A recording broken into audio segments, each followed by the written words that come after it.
I don't play guitar enough to get those. I don't think it's from playing guitar. I think it's just from cracking my knuckles too much. I think I can crack my knuckles because I crack my knuckles. It's not because I do anything else. I think that is a thing. Yeah. If you crack your knuckles, then you can crack your knuckles more. Like, I think that's how it works.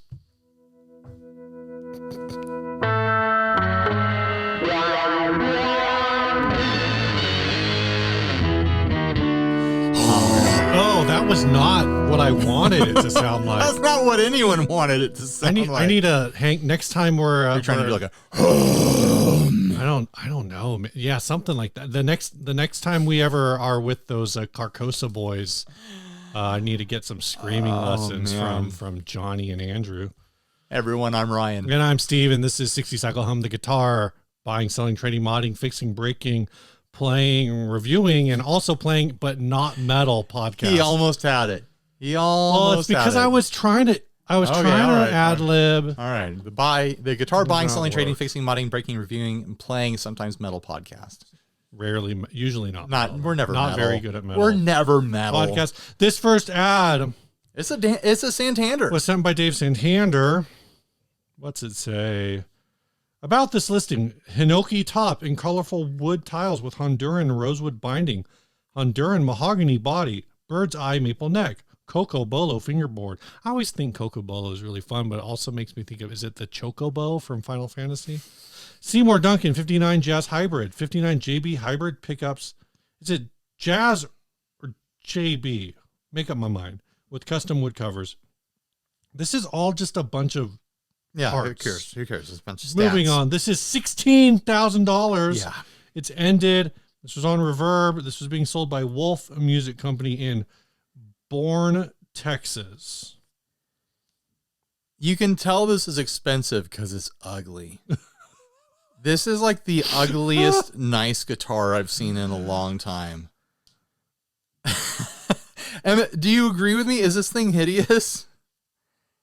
I feel like it can't maybe that's the point. It can't decide if it's like, this is what you would get if like, this is what if Andy Warhol was like still alive and he teamed up with James Trussert to do like guitar art, because it's this like kind of like brushed aluminum. All the hardware is this like kind of funky custom looking brushed aluminum, but then the body itself is the like vertical image of tree rings in a bunch of different colors. It's not bright enough to be Warhol, but it makes me think of Warhol to have it in all these different colors. What it is I named the file this Global Village ESP. There was a style of art in the 90s that would either be called Global Village or Global Village Coffee House, or there's a bunch of variations on the name, and it's a very like corporate, like abstract, swirly, muted colors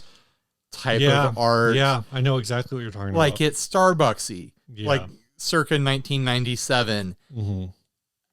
It's so much. There's so much going on that it's just muck. It's just visual muck. Like, pick a thing and stick with it. Like, don't try to do everything. Don't try to have every line, every shape, every color. Like, narrow it down a little bit. Like, I don't know. I'm assuming that these are real cross sections of a beam of wood that have been stained and maybe soaked in an epoxy for the dark parts or something like that. That could have looked really cool with a singular finish, a singular color instead of every color. I think it could work with every color if the hardware wasn't also trying to be a different style of art. We need contrast here. We need busy contrasted with clean. Yeah, I think if the hardware was just, say, like, straight... Here's what the hardware needs to be. The pick guard, no pick guard. No pick guard. Pickup rings, black plastic. Hardware, the rest of the hardware, let's go blackout for the hardware, and then wood knobs. That's what I think would make this better. I would say chrome hardware. Chrome hardware. Like the matte is disappearing too much against, I don't know, The matte to me feels like it's trying to be H.R. Geiger. There's just H.R. Geiger. That's the guy's name. Yeah. Alien guy. Yeah, there's going for this high tech, but that's part of the thing is like this postmodern, like mishmash of styles. Like there's a funky shape on the bridge. What is that referencing? I guess it kind of goes with the pick guard. I don't know. Like there's just so much going on here that it's lost direction. And it's the sort of thing where there's so many details and so many little things mixed in. That's like, yeah, you can tell it's expensive. Yeah, you can tell that this is a custom shop thing, but it doesn't have any clear visual direction. It looks like a Cosby sweater. It's got that hyper modern circle on the tailpiece, on the pick guard, on the output jack plate. It's suburban camouflage where it's got it actually on the pickup rings as well. Yeah. And I think it's also on the truss rod cover. It's everywhere.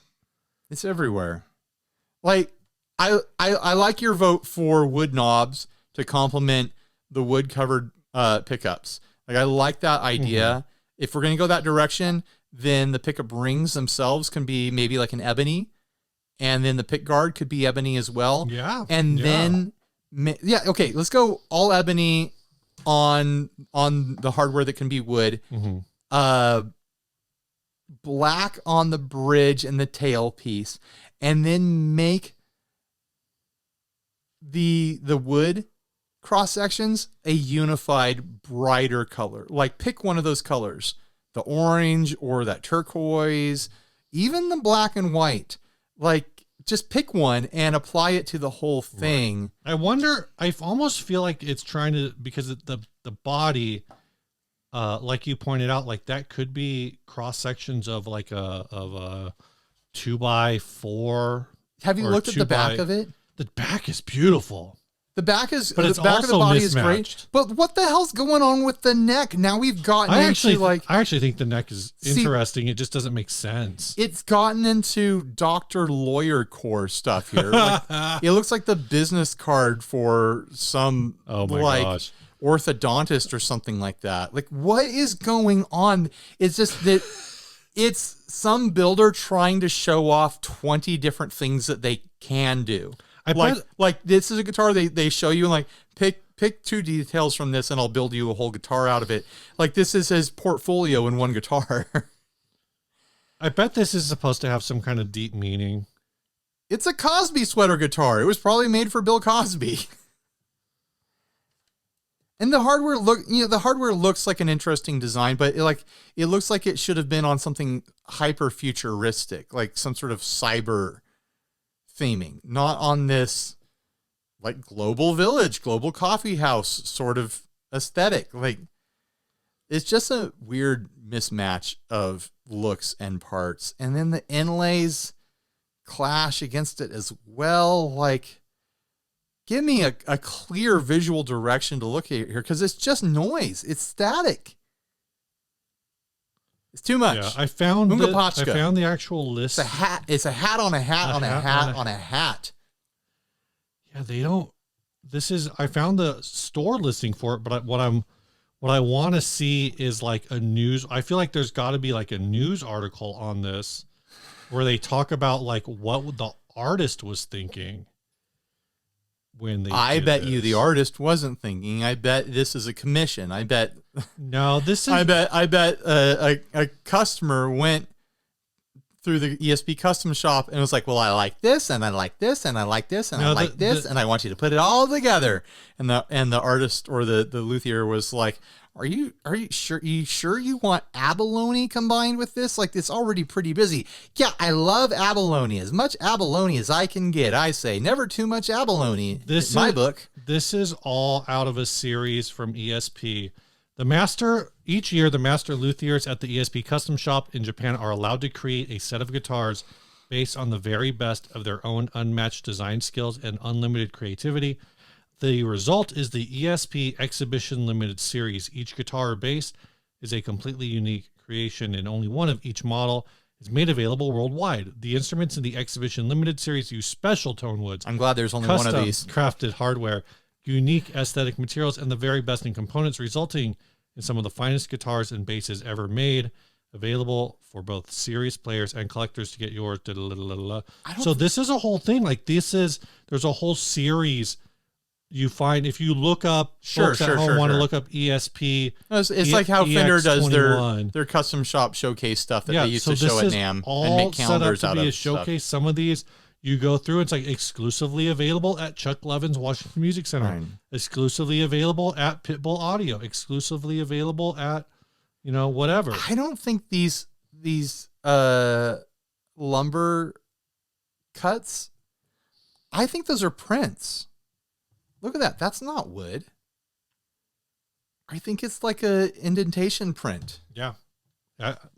So it's not even a woodworking thing. It's a printing process. Like, yeah. I mean, it seems like I found as much information as I can find. There is a video of somebody from ESP like playing it, but we're not going to watch that now. So. Yeah, whatever. So yeah, what do you think? Is this worth it's kind of like when you look worth $16,000, right? Well, obviously it's worth that because that's what they're charging, and someone's going to pay for it because rich people often don't have taste. They have more money than taste, And if you tell someone something is nice and tell them the reasons why it's nice, they are not going to be able to use their eyes to disagree with you. There's someone who's going to buy this just because it is expensive. Like rich people buy ugly stuff all the time. Because they can, and they don't actually have taste for themselves, so they hire. And they have the same amount of taste that everyone has, but most people don't have the money to buy the things. Right? Like some people have good taste, and some people have bad taste, and some of those people are rich, and some of those people are not rich. Man, I know that the ESP custom stuff goes for big money. Like, I don't fully understand it, but I know that that's the thing. And these are all one of a kind. Lots of things are one of a kind. It's lots of things. He like says. there's a lot of build details going into this that I understand that is the reason why it costs why it does. And the price points are part of branding for companies. So ESP Custom Shop Japan's not going to be like, this one didn't turn out. We're gonna sell it for $3,000. Like, no, they're going to charge full price for it because they know it's going to sell. Mm-hmm. I just wish there was a clearer direction here. It's too much. It's like when you see a design that has so many fonts that it looks like a ransom letter. Like there's too much going on here. I got this coffee cup that my mom got me a few years ago, and it says I just survived a meeting that could have been an email, and it's my work mug. And every once in a while, somebody will come up and like read it. And the only thing I don't like, because I love that message, but the thing that I hate about that mug is that I think it has like 3 different fonts. Right. Like, 3 fonts can work. No, but it's not like 3 fonts. It's like it's just a line of text going down, right. And like the first 2 lines are one font, and then the next 2, and it's just random. I feel like anytime you get beyond 3 fonts in a design, you better have a justification. Like it better work. Like you can pull it off, but it better work. And then past 4, like you are squarely into ransom letter territory. Like you've really got to know what you're doing to be able to pull that off. Like it's too much. All right. It's too much. What's next, Steve? You want to do housekeeping? Yeah. You want to try to compel these people to support us through Patreon? You know what? I don't. I don't really want to compel them. I want them to give willingly. If you want to give willingly to the production of this show, we're not forcing anyone. Head on over to patreon.com/60cyclehumcast, where for as little as $1 a month, you can help make this program. At the $1 level, at every level, you're going to get your name. Well, not the free level, but at all the other levels, you're going to get your name at the scroll at the end where we list all of our supporters. And also, if you listen to this in the audio format, I post this on Patreon. You get a little custom RSS link on Patreon that you can listen to the non-Spotify ad versions of the podcast. Also, I have started to immediately publish links to all videos on 60 Cycle Hum to the Patreon, and I post them publicly. So if you follow us on Patreon, whether you are patronizing us or not, if you're giving us money or not, that is a way to get notifications for new 60 cycle hum videos. Because YouTube notifications are notoriously glitchy and don't always deliver, and sometimes let us all down. So if you want to make sure that you get notifications, whether it be through email or through push notifications or whatever you use, consider going and following us on Patreon, even if you're not intending to support us that way. But if you just free tier, you just want to get notifications for free, the Patreon is a way to achieve that. Yeah. So once Steve told me how many people were following us over there, I was like, holy heck. Yeah. It's like almost 1,000 people. Yeah. So I jumped over there, and I've just been the same way I publish the link to the Facebook group. I publish it to Patreon now. Yeah. And of course, at the $5 level, I've got a pack of stickers and pics I'll send you. At the $10 level, I've got that same pack plus some exclusive stickers and a magnet and just some random stuff I got lying around. We should throw some more budget into some stuff. Like we got budget because of the Patreons right now. We should throw it into some stuff. We should. Let's talk about that. Let's talk about that. Like some shippable things for Steve to send out to new Patreons. Like beer koozies or bottle openers or something. Well, the problem I would say I want to hear from the people who are currently Patreons, but the thing is we're not going to send that current Patreons. It'll only be for new Patreons. Right. Because it's hard to. It's too much to send everything out to everyone. Like it's for like, but the old Patreons, they get it. They want to help support. Yeah. They got their. You know what? They got theirs already. No, I only have at the time of recording, I only have 16 Affordable pedals left. And some of those are going to Adventurers Club winners, and some of those go to folks who support us on Patreon that are the new $10 folks. So pretty soon I'm going to be out of those. So we will need a new like premium merch. Sometimes I get product from folks like Rocket Music Gear that I throw in there, but sometimes I think it would be worth getting some cool branded stuff. Sure. To throw in there. So if you got ideas, if you're currently a member and you think like, well, this is what would be cool if I was just signing up for the first time, let us know on Patreon. Well, it could just be more stickers, patches. I don't know. Things that are easy to ship. Yeah. You got to think about things that are easy to ship. Basically, I would say what if there's digital goods? Or there could be digital goods? Yeah. Or digital bads? I don't know. I would say if it will fit in a USPS padded envelope, sure, then I can ship it. All right. Let's keep moving. On to our Stringjoy sponsorship. Oh! This episode is brought to you folks by Stringjoy. These strings are handmade? Yes. Hands are... No, it just says crafted. They're crafted. Crafted in Nashville, Tennessee, played on stages worldwide. These are Stringjoy strings. These are the Orbiters. I probably need to take a couple more packs from you. Do it. I've got plenty over there. And they will keep sending them to us because we like them. They like us. I just threw a pack of these on that West Creek that I did a pickup swap on a while back. And I didn't even bother shooting out the old pickup to the new pickup because I knew changing the strings would change just the vibe of the guitar so much. I'm like, why even bother? I'm going to change the string. So like, let's, and I know the pickup was going to be completely different anyway. So who cares? But I've been loving these things. I put them on everything. This set, the 10.5 to 50s, Blake Weiland suggested this to me as like kind of a fun compromise in between like the heavy surfy sets that I usually would do and more lighter, like kind of fluttery sets. And he was right. Like it's got the beef. It's got that like push in against the steel cable kind of like tactile response, but you still play it nice and quick if you want to. I don't want to, but you could. Stringjoy 10.5 to 50, the Arby's of guitar strings. They've got the beef. Go check out the link below. That way they know that we sent you, and use code HUM at checkout for 10% off. This next ad was sent by Matt Carnevale. So far we've got a frequent flyer set of listings. This is a Gibson SG-100, 1971 to 1972, refinished black, $900. Without reading anything more about it, this feels like a buy. But let's read more. The vintage SG-100 could be anywhere. Are you familiar with this model, the SG-100? It's super. This is the extra thick boy, right? I believe I don't know how thick it is. I believe Philippe at Caroline has one of these. Okay. And I think they're like an extra, like half an inch thick. I didn't know anything about them until looking at this ad. The guitar has been refinished and the serial number is not visible. It looks like the neck was reattached to the body, possibly. Oh, there are, yeah, there's but some no damage. headstock repairs that are visible. The original color was cherry because I think they all were. You can see it peeking through the refinish in one picture. There's lots of checking on the front and back. The tuners may not be original. The control plate has been installed upside down. Very playable vintage guitar, but cosmetically not perfect.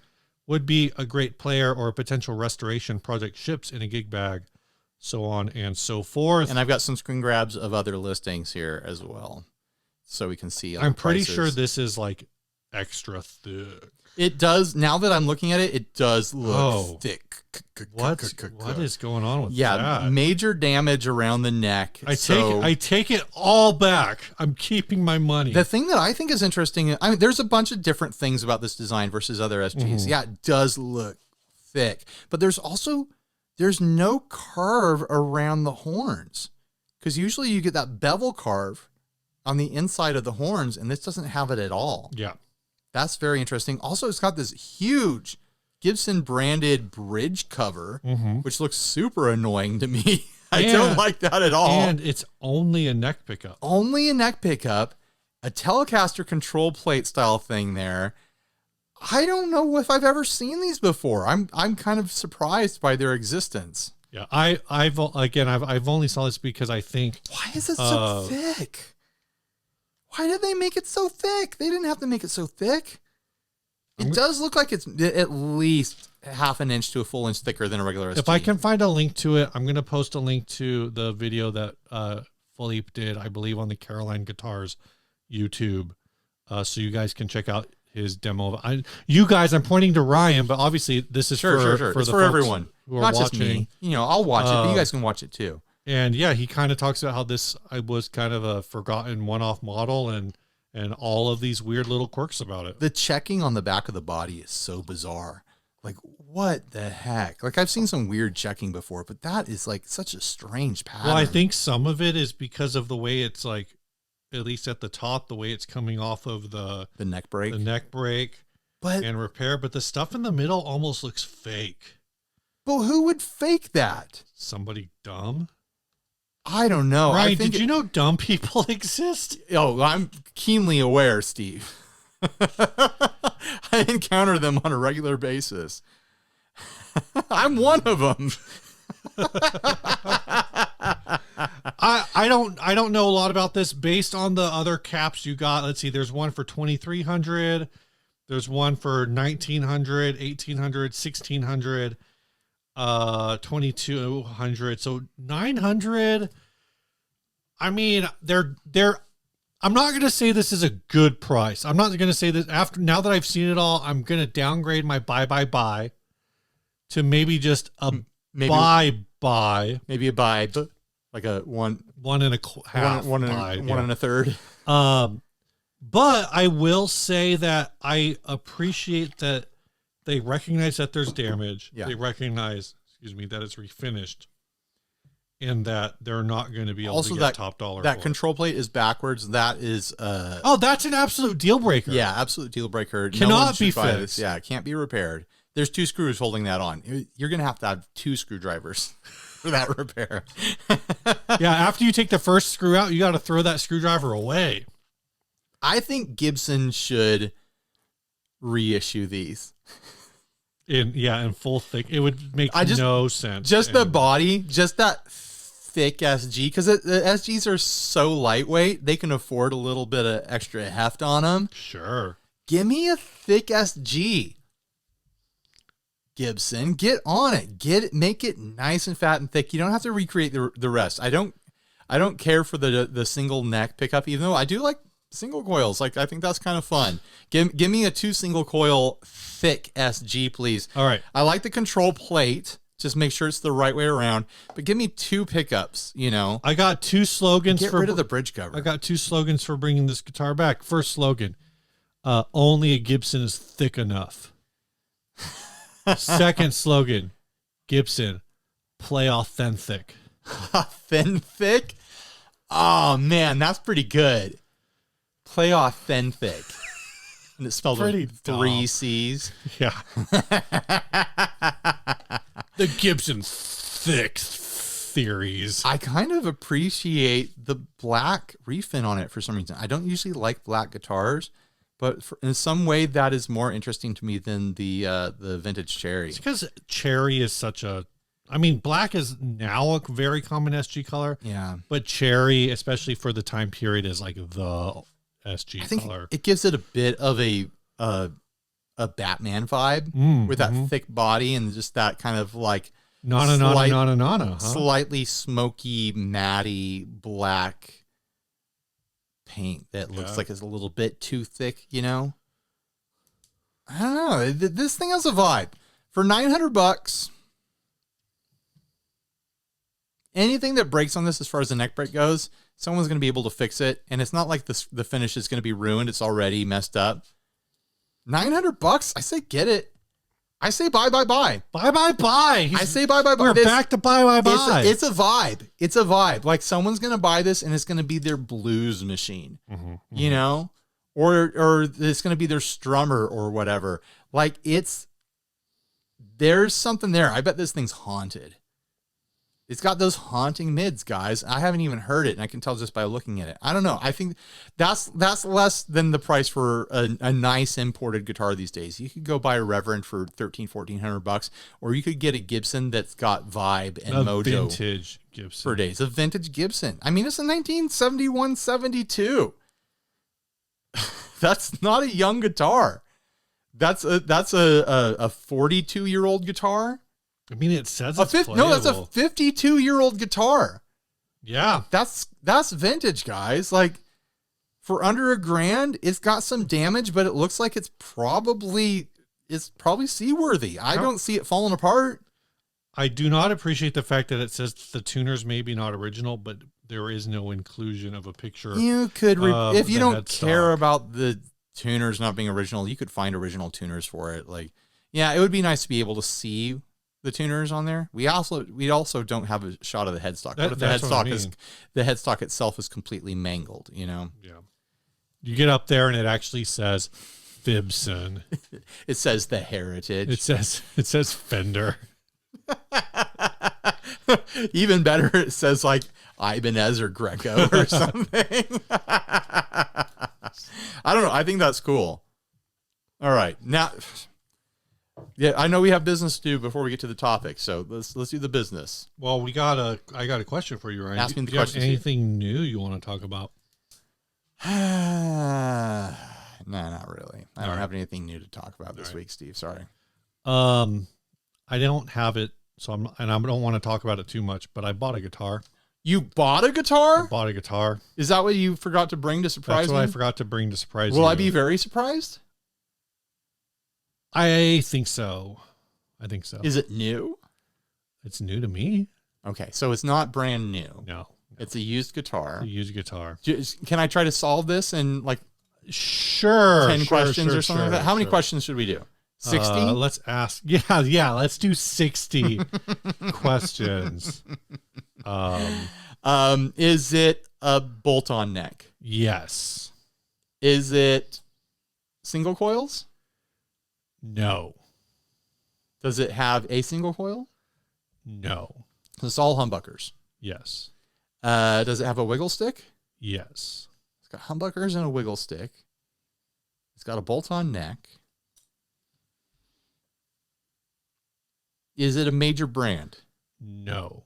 Okay, then I'm not going to guess it. Well, yeah. You were the one who wanted to try to guess it. You could have just said you'll never guess. I mean, I could have, but that's less fun. That is true. That is less fun. I mean, so just based on that. Am I aware of this guitar? Like the brand or the build? The model? No. So I would definitely never be able to guess it. Well, yeah, I'll just say no because I think, yeah. I will say. Will I be stoked? I think you might. Okay, I'm going to say yes. He thinks I'll be stoked. I'm going to say yes, and I'm going to say... Tune in next week, I guess. I'm going to say, if you've looked at any of the stuff I posted on Threads, the one post I made about this guitar, You've been posting about it on Threads? I made one post about it. Am I about to spoil Threads. this? No, because it might make it more confusing. Oh, you didn't post a picture or anything? No, I did not. Does Event Horizon hold up? No. I did watch Event Horizon the other night. Scenario, 2 humbucker guitar with 6 two-way switches and 2 knobs? Is that what you're talking about? That's what I'm talking about. 2 humbucker guitar with 6 two-way switches and 2 knobs. How are you wiring this up? Did it come unwired? No, it's just there's options. You know, I got all those kinds of options because I got 6 two-way switches and I got to figure out how to wire them. And some people just said that like I should own Phil 40-watt Phillips says I should just wire the bridge pickup directly to output and call it a day. What did you get, Steve? Don't spoil it yet. No, I'm not going to spoil it. Bring it next week. Try to remember to bring it next week. Everyone try to guess what Steve got. What guitar did Steve buy? What's fun? You got a week to figure it out. What's fun is actually if I may end up live streaming before. Okay, all right. The next time we record, but it's something that I'm not even aware of. Wall. Like I'd never even know what it is. I'll just say like it's a familiar shape. Like it's a shape everyone will recognize. Is it a Strat shape? No. Is it a Telecaster shape? No. Now you're just going to name every shape. Yeah, there's only so many shapes. Is it an offset? It is an offset. Okay. All right. Interesting. Steve, what have you done? I don't know. I don't. Is this know. your only offset? No, I have the Jag Stang. That's right. You have the Jag Stang. Yeah. Our Telecasters. And it has a wiggle stick. I have a Jazz Bass. Jazz Bass is offset. Does it have a Jazzmaster wiggle stick? It has a Jazzmaster wiggle stick. Steve, all right. I wonder what you got. No. Is it like a import brand? Yeah, I guess. Is it like one of those like Vintage or Revo or Rapiers or anything? No, okay. Nothing from that. Like, well, I'm looking forward to it, whatever it is. Is it vintage? No. Okay. It was, it's like 3 or 4 years old. Is it? Okay. I'm going to have to wait to see what it is. Everyone else, make guesses in the comment section. Yeah. And I haven't replaced the strings on it yet, which is why. Okay. That was going to be my next guess. Yeah. Well, my thought with this guitar is I may just leave it. Well, I'll talk about it. I'll try to bring it next week. And I'll talk about it more. I'll try to remind you. My plans for it. Unfortunately, it means that I can't do anything to this guitar to make it better for 3 weeks. Yeah, like you were going to do that anyways. Yeah, I know. Let's be honest. I'm slow. This episode... Steve broke himself. This episode's brought to you folks by Chase Bliss. That's right, Steve. Chase Bliss. They make pedals more creative than you are, and also smarter than me, and better looking too. And much better looking. Not than Steve, but than you. Right. Yeah. Go check them out. ChaseBliss.com. You got anything to say about Chase Bliss? Everyone should have a Chase Bliss. If you're not chasing Bliss, you're going the wrong direction. I really want that to rhyme with bliss. I want something to rhyme with bliss there. I think it's funnier that it doesn't rhyme. I guess. It feels like it needs to be engraved in a pewter belt buckle. If you're not chasing bliss, you're going the wrong direction. Should it be like... Yeah, it should be like... Should it just be like wrong way? Wrong way. If you're not chasing bliss, you're going the wrong way. You're going the wrong way. I feel like it needs to be long there. If you're not chasing bliss, turn around. You're going the wrong way. If you're not chasing bliss, here's a 300-word dissertation on why you should. If you're not chasing bliss, you should reconsider the direction your life is going and make a real effort to change your ways. All right, Ryan. Yes, let's hit this topic. Okay. So there's, people have been chattering all over the internet because there was this poll where they were trying to figure out who the top guitarists are of the past decade. Is that what it was? The past 20 years. The past 2 decades. The past 2 decades. The past 2 decades. The 21st century, Steve. Yeah. And apparently Taylor Swift won. Yeah. Which is, huge news. No, she didn't even win. She finished 8th. But she's on the list. She's got a freaking participation trophy position. Hey, it's better than what I got. The wildest thing about this is the number 1 spot is John Frusciante, which is like what I don't even know what he's put out in the last 20 years, but okay, sure, why not? The best guitarist in a band that's been annoying for the past 30 years, Almost 40 years. Well, I like their early 35 stuff. years? Oh, okay. They've only been annoying for 30 years. That's fair. That's fair. Not a fan of Roller Coaster of Love, huh? No, that's in my bubble of when they were good. Okay, Yeah, okay. that's in my window. I forget the song where when it hit the radio, it's like, oh, yeah. I think I'm done with the Chili Peppers. Probably now. after their break. It was a song about birds. About birds? Aeroplane? No, that was a good one. I had a song about birds. Was it Zephyr? Zephyr The was Zephyr a bad song? one. I did not like Zephyr. It's a song about birds. But I do have to admit that, like, if I was in the Red Hot Chili Peppers, I would never stop. I would just keep being in the Chili Peppers forever and keep doing what they're doing because they're making money and they're living the dream. Which interestingly is not a thing that John Frusciante has done since he's been in and out of the band several times. Sure. But anyway, Steve and I are going to make our own list. Oh yeah, and we're not really going to qualify it. We're not going to tell you what it's a list of. We're just going to name guitarists. Are you prepared, Steve? Let me get prepared here. I want you guys to figure out kind of what the criteria of what we're going for here is. Okay. You start. I'm going to start with David Gilmour. Tom Morello. Ooh, that's a good one. Carlos Santana. Mark Knopfler. Are you guys? You'll get the drift eventually here. Thedge. Fedge? The Edge. Oh, Sorry, the Edge. The Edge. The Edge. Johnny Ramone. Oh, that's a good one. That's a good one. Randy Rhoads. Buddy Guy. Stevie Ray Vaughan. Feel free to play at home. Play along at home if you want to. Chuck Berry.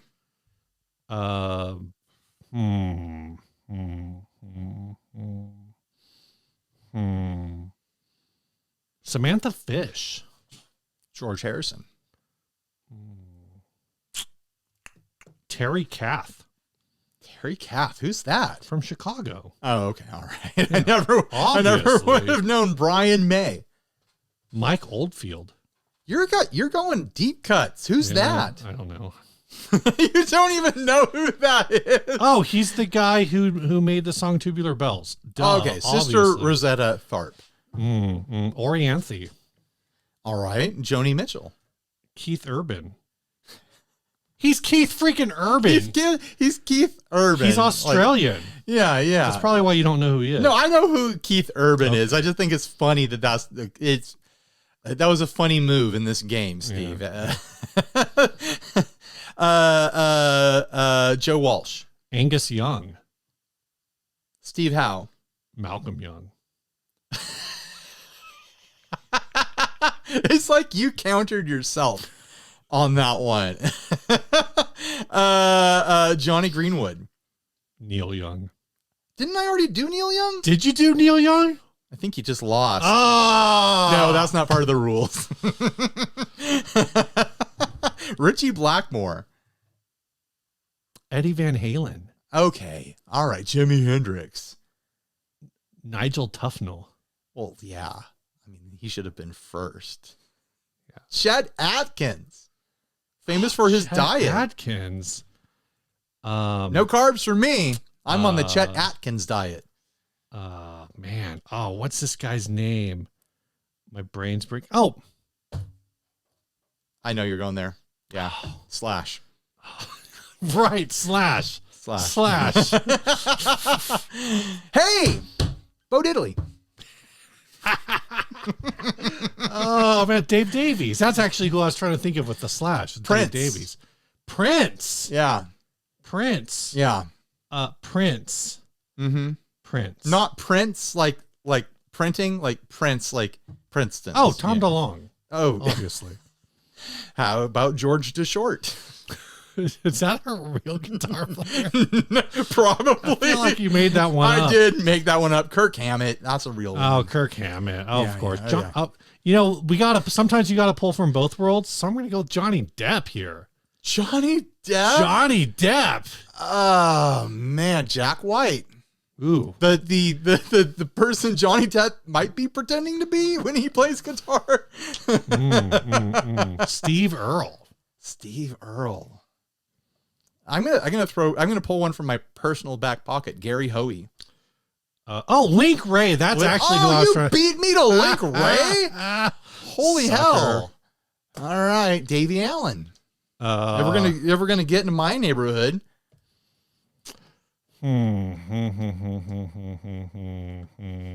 This game is really just, can you keep naming guitars? And I know we're cheating by looking at lists, but some of them are pulling it out of our asses. I actually like is Stephen Droz. Who's that? The guitarist from the Flaming Lips. Oh yeah, that's fun. Yeah. Let's do one more each. Okay. Jerry Garcia. Nita Strauss. Damn. Who won? Guys, let us know down in the comment section. Who won the game of listing guitarists? Steve or Ryan? Who won? Maybe we'll do a game. Maybe we'll do I feel like we should play that game all the time. Yeah. Like just name things. Next time, let's just name guitars. We'll just name every guitar. All right. Oh, you're a fan of guitars? Name every guitar ever. Let's name this next ad. It's from Ralph Pacheco. Finally. This was a Harley Benton TE20 SB Standard Series Infinity Mirror guitar with sound to light. It was $788. It sold. It was in the UK.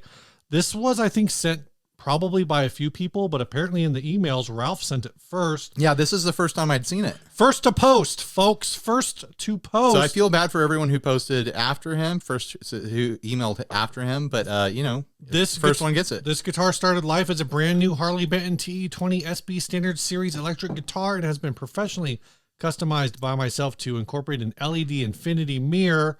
The guitar was purchased from the Toman online store. Specifically for the following modification. I was going to skip all this, but then I realized this is actually the important stuff. This is the important stuff. Unlike that, all of the nonsense information on that ESP earlier. Yeah. The Sunburst guitar body has been precision milled using a CNC to create a semi-hollow body. The depth of milling has been minimized to retain good body strength, whilst the guitar is under tension by the string.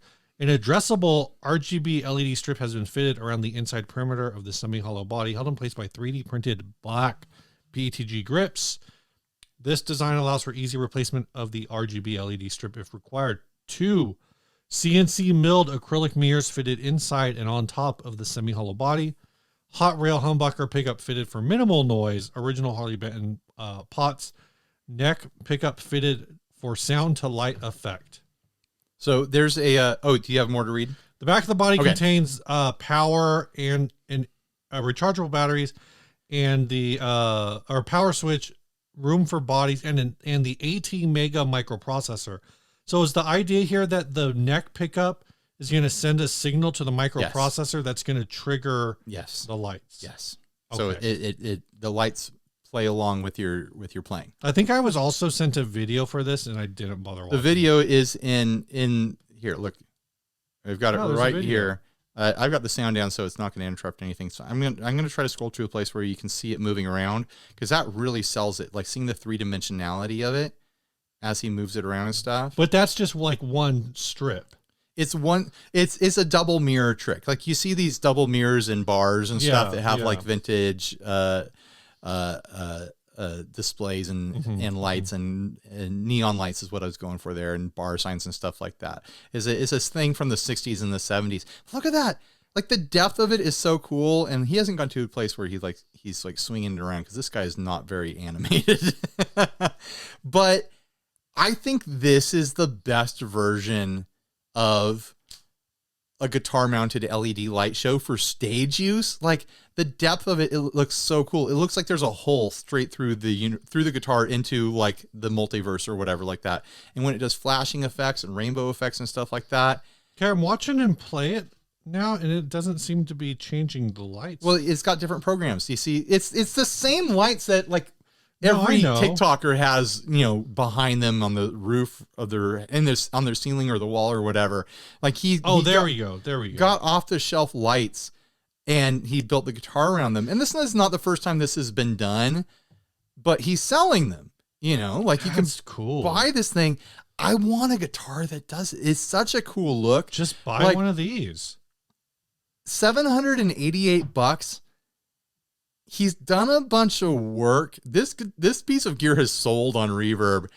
He started with a $200 guitar, and normally I wouldn't say this, but I feel like with all the work that he did, completely routing out the body, doing all the stuff with the double mirrors and stuff like that, 3D printing, mounting stuff for the electronics and everything like that. I feel like he has a strong case to be charging what he's charging or approaching that. But I think what he should be doing is he should be producing parts bodies. He should be buying up bodies. He should be assembling like this, and you just buy the body and you throw your own neck and hardware on there. You know, like he's got to have the pickup wired in, but you could put in the rest. Right. Like I would pay $400 for a body that was already set up like this. I do kind of wish that his hardware on the back was flush with the body, but I realize that's tricky to do because the body needs to be hollowed out to accommodate the situation. But maybe it doesn't need to be hollowed out so deep. Maybe it could be more shallow. Like I hope this guy keeps doing this and he keeps workshopping this whole setup because it's cool. Like I would love to see this being used on stage. I would love to use it myself on a stage if I'm ever on a stage ever again. You know, like just the depth of it and the light show quality of it, I think is fantastic. So it does look like there have been multiples.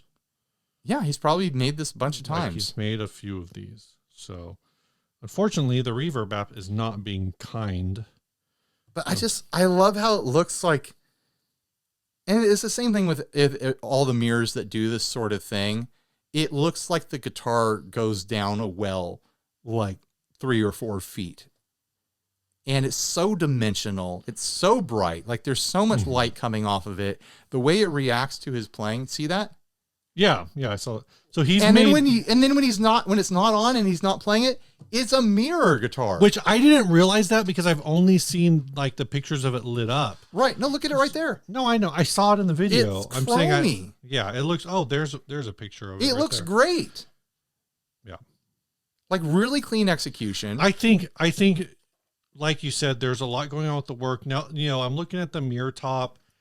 It probably could use like a polish. It looks like it was just cut and put in place. So the edges kind of, you know, but sure. Now I'm just kind of finding things to nitpick. Like I said, I think I'd pay $450 for a body that's already set up this way and I could put my own neck on it, you know? Yeah. I dig it. I dig it. Maybe not a Telecaster. Like, what would I want it to be?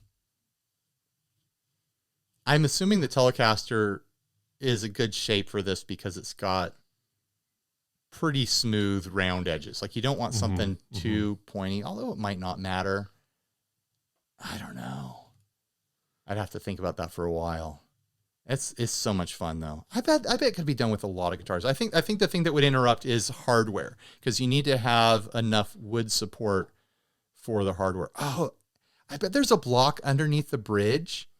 Yeah. There has to be. I wish he would have wrapped LEDs around that block to have that extra dimensionality, you know?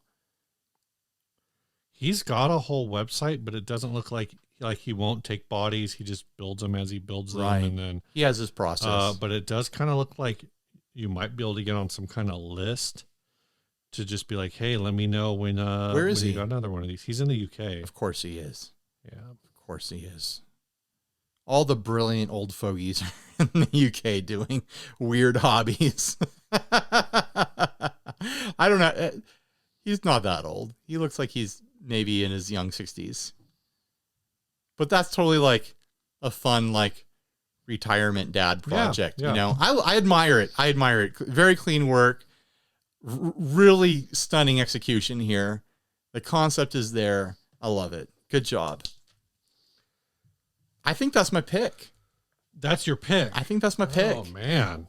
Are you going to... the SG-100 was pretty great, and I did hate the Global Village ESP pretty hard. The Infinity Benton is my pick because it's the one I'm closest to wanting to own. But the price on that SG-100 was pretty fun for something so vibey. I'm going to go with the SG-100. We're going to have to spin again.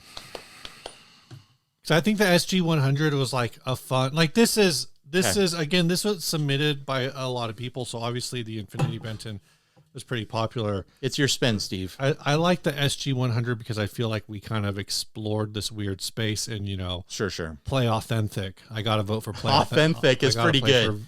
Vote for Play Authentic. Was that a good spin? That didn't feel like a good spin. Yeah, a little weak, Steve. See? Yeah, I won. Really weak. I should spin. Congratulations to Ralph Pacheco. Also, it feels good to give something to a new guy. I don't know if we've done any Ralph Pachecos before. We've done Ralph Pacheco's before. Well, but has he ever won? I think so. As much as Dave Santander or Matt Nobody Carnevale? has won as much as Dave Santander, not even Matt Carnevale. Who has also won a ton of times. Okay. I feel good about this. This song was sent by Steve Perez, who goes by Detention. Hey fellas, I figured I'd send you this song because I used the Kuvave fuzz for all the guitar tones. Nice. Also, y'all had a contest a while back for that stickered up Cyclone, and one of my fans yelled at you when I didn't win, and for that I am sorry. That was like 2 or 3 years ago? Yeah, I think so. Like maybe 3 years ago. 4 years ago. The song is called No Name Song. The artist is Detention. The album is Tales from the Pub, and it is on Red Records. Of course, I'll have a link to the website provided down below if you wanted to learn more, but here is the song.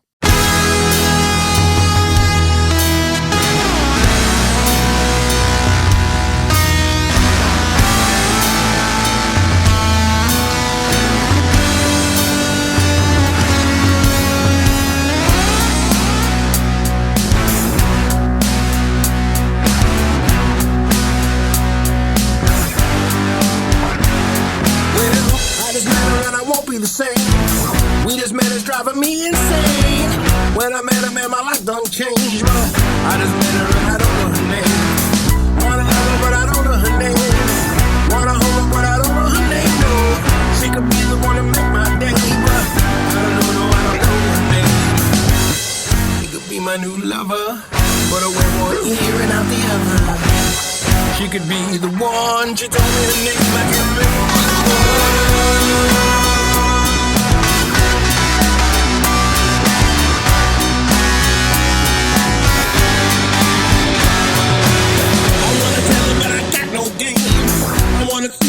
Feels the same, but no matter how I rack my brain, I can't remember her name. I wanna kiss her, but I don't know her name. I wanna put her in a picture frame with my kids and my dog, and it's such a shame, but I don't know her name. She could be my new lover, but I want one ear and not the other. She could be the one. She told me her name, but I don't know her.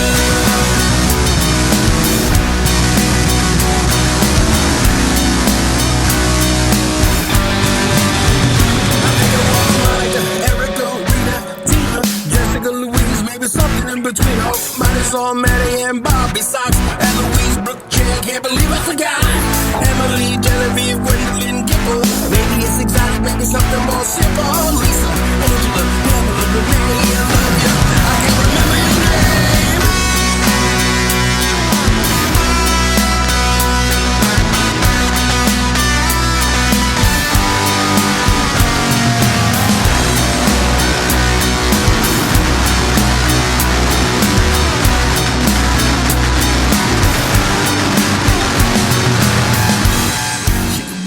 Lover, but but it was one eveing after the other. She could be the one, man, she told me her name, I can't remember what it was. I can't remember your name, no. Oh no, can't remember your name, man. You could be my brand new lover. One eveing after the other. Oh no, I can't remember your name, no. It's such a shame. Common tale for all of us. I know, I'm sure we've all experienced that. Not being able to remember someone's name. Yeah. Yeah. Yeah. That's great. It's really fun being able to getting the opportunity, the chance, the treat to hear someone else play the kuvavi. Like hearing it used in a song like that. That's great. Oh man, it's so thick, nasty. Cool. Thanks for sending that in. Yeah. Yeah. All right. Bye everybody. Stay grounded.